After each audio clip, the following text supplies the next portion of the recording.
Hello my friends, welcome to YouTube channel. I am your host Indrani. Please subscribe my channel and press the bell icon button.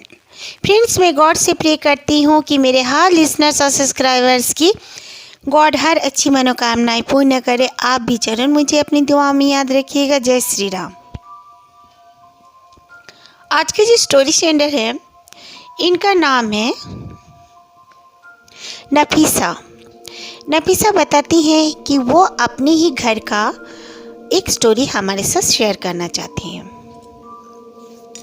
हम लोग हमारे घर पे करीब 10 साल से रह रहे थे। कभी कुछ प्रॉब्लम्स वगैरह नहीं हुआ करता था। हमारे गांव में इस तरह एक कल्चर था कि ठंड के मौसम में हर कोई कांगड़ी टाइप का होता है, वो जलाकर हम लोग रखते हैं। कश्मीर में नेचुरली हम लोग रहते हैं।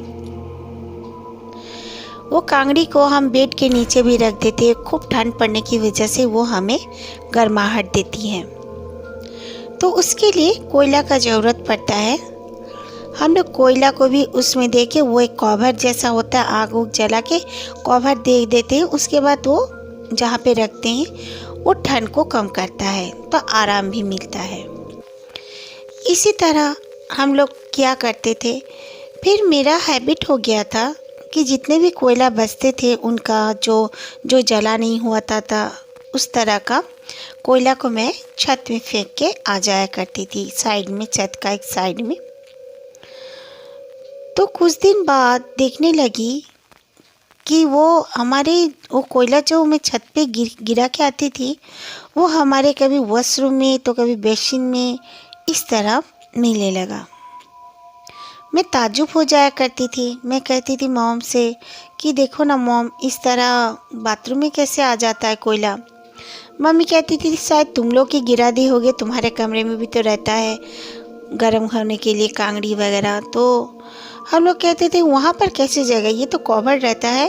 और मैं जितना भी कोयला वगैरह बचता है मैं सारे को समेट के छत में फेंक दिया करती हूँ। या हमारे घर का बैक साइड में एक प्लॉट था, खाली प्लॉट, उसमें कोई घर नहीं बना हुआ था, मैं वहाँ पे फेंक दिया करती थी। थोड़ा बहुत ही बचता था, कुछ बड़े टुकड़े होते थे, छोटे टुकड़े होते थे। एक दिन की बात है, तब काफ़ी रात हो रही थी। मैं और मेरी छोटी बहन हम दोनों सो रहे थे अपने कमरे में। जैसे वॉशरूम से लग रहा था हमारे कि कोई जैसे कुछ चबा रहा हो, वहाँ पर जोर जोर से आवाज़ आ रही थी, जैसे कोई पत्थर चबा रहा हो, इस तरह का हमें वॉइस आया। तो इसे आवाज़ आने की वजह से मैं उठ गई। मेरी छोटी सिस्टर सो रही थी। मैं उठ के जब खोली उस वॉशरूम को, तो मैंने देखा कुछ भी नहीं था वहाँ पर। तो मैं नींद में ही थी, फिर आकर सो गई। सोने के बाद वॉशरूम का जो लाइट था मैं देखी थी ऑफ था। मैं जब सो गई अचानक से वो ऑन हो गया। मुझे डर लगा। मैं उठ के जब बैठ गई तब देखी जैसे किसी ने बंद कर दिया लाइट को। मैं अपनी सिस्टर को उठाने लगी। मेरी सिस्टर जब उठी तो तब तक सब नॉर्मल था। मेरी सिस्टर बोली शायद तू सपना देखी होगी, सो जा। तो मैं सो गई। एक हम लोग का ऐसे काम होता था, जो टेरेस था हमारा, ठंड के मौसम में वहाँ पर पूरी तरह कोयला भर दिया जाता था क्योंकि ज़रूरत पड़ता था। इसीलिए वहाँ के बोरे 2 या 3 बोरे रख दिया जाता था। तो वो बोरे जैसे लगता था किसी ने फाड़ कर कोयला लिया हो। धीरे धीरे कमते जाता था कोयला, जबकि हम लोग उतना यूज़ भी नहीं करते थे। हम लोग लकड़ी वगैरह भी कभी कभी जला लिया करते थे, एक साथ बैठ के वहाँ पे सेक लिया करते थे हाथ। काफ़ी टाइम तक हम लोग बातचीत किया करते थे। तो बहुत ज़्यादा ठंड पड़ने से ही हम लोग कांगड़ी यूज़ किया करते हैं, लेकिन वरना हम लोग नहीं करते हैं। तो इसी तरह होते रहा। रोज़ मैं देखती हूँ कभी बेड के नीचे कोयला पड़ा हुआ है, कभी वॉशरूम के अंदर, इस तरह काम होने लगा। एक दिन की बात है, दोपहर का समय था। मेरी मम्मी अपना कुछ काम कर रही थी। काम करते करते उनको लगा हमारा जो वॉशरूम था, उस वॉशरूम में, हमारे रूम में ही मम्मी कुछ काम कर रही थी अपना। तो उस वॉशरूम में जैसे कोई कुछ च्यू कर रहा है, बहुत ही ज़ोर ज़ोर से, जैसे पत्थर या हड्डी कोई च्यू कर रहा है, इस तरह का आवाज़ आया। तो मम्मी ने जब दरवाज़ा खोलकर देखा, फिर ना जाने क्या मम्मी बहुत ज़ोर से चीखते हुए चिल्लाते हुए हमारे कमरे से निकलकर हॉल रूम में आ गई। हमारा कमरा ऊपर में हुआ करता था। नीचे आ गई हमारे पास। तो हमने जब पूछा, मम्मी तब बहुत सांस फूल रहा था। मम्मी को जब हम लोगों ने पूछा तो मम्मी ने कहा, वहाँ पर मैंने एक बहुत ही ख़तरनाक चीज़ देखी है, जिसके काफ़ी लंबे लंबे हाथ थे।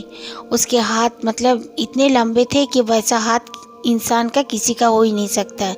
वो पूरा काला था और बहुत ही लंबा था। वो बैठा हुआ था लग रहा था, लेकिन उसके पैर जो थे, पैर भी मतलब वो इस तरह उठा के रखा था उस बाथरूम में बैठ कर ही।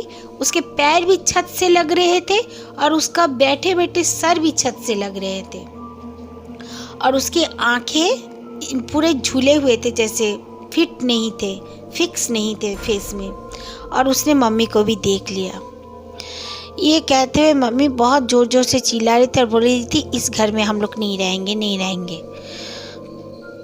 फिर पापा ने शाम को ही एक बुज़ुर्ग को बुला के लाए। वो आए, देखे। उसके बाद उन्होंने कहा कि ये सब आपके घर में कुछ भी नहीं था, ये जा रहा था कहीं। आपके घर में कोयला की खुशबू और कोयला देखने के बाद उसने यहाँ पर आना और रहना शुरू कर दिया। वो एक खबीज़ जीन है, इसीलिए आप लोग के वॉशरूम में ही रहता है, और उसे जब ज़रूरत पड़ता है तो आपके कोयला लेकर वो खाता है, क्योंकि कोयला उनका खाना होता है। कोयला, हड्डियाँ वगैरह, खुशबू, ये सब उनकी भोजन होता है। तो इसीलिए वो अपना पेट भरने के लिए उसे कोयला मिल गया है, रहने के लिए आपका घर का ये वॉशरूम मिल गया है, इसीलिए वो यहाँ पर रह गया है। वरना वो पहले यहाँ पर नहीं था। वो वॉर ही कहाँ था, कहीं था, उसे किसी ने छोड़ दिया, या उसका कोई था, मालिक भी रहा होगा इतना खतरनाक जीन का, उनका ज़रूर डेथ हो गया होगा, इसीलिए ये बिल्कुल फ्री हो गया। तो वो जा रहा था अपनी ही जगह, लेकिन यहाँ पर उसे सब कुछ मिल जाने की वजह से वो यहाँ पे स्टे कर गया। तो मेरे पापा बहुत डर गए और कहा कि मेरे छोटे छोटे बच्चे हैं, बीवी बच्चे, हम लोग फिर कहाँ जाएंगे, हमारा अपना घर है। तो उन बुज़ुर्ग ने कहा, कोई बात नहीं, मैं इसके साथ बातचीत करूँगा और इसे यहाँ से जाने के लिए कहूँगा। फिर उन्होंने कुछ पूजा पाठ अपना मतलब जो उनके हिसाब से नफीसा बताती हैं उन लोग का करते हैं, रिचुअल वगैरह जो भी वो पढ़ाई वगैरह किए। फिर ताबीज़ वगैरह सबको दिया, घर को हिसार कर दिया।